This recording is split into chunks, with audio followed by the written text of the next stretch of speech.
Hello everyone and welcome back to Travel with Alexander. In today's video, we are finally going back into some aviation news. So let's get into it.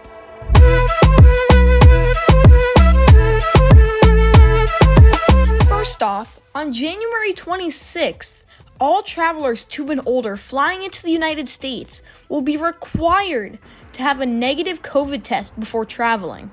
The CDC put this in place to try and slow the spread of the virus, as cases in the United States are around 23 million.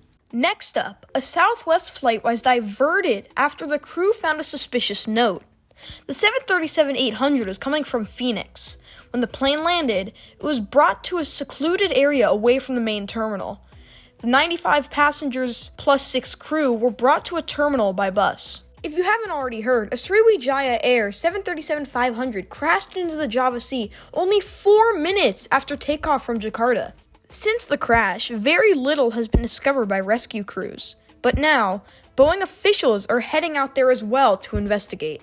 Also, Qatar Airways has just announced that it'll be retiring half of its A380 fleet, much sooner than they intended to. This is part of Qatar's plan to cut costs. They will slowly be replacing the A380 with the new and improved A350. And finally, in India, history was just made with Air India. This was the longest flight in Air India history, and it was operated by an all-female flight crew. The flight was from San Francisco to Bengaluru. This is a city in the middle of India.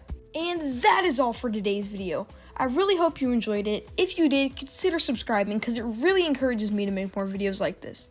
And yeah, thanks for watching, and I'll see you next time on Travel with Alexander.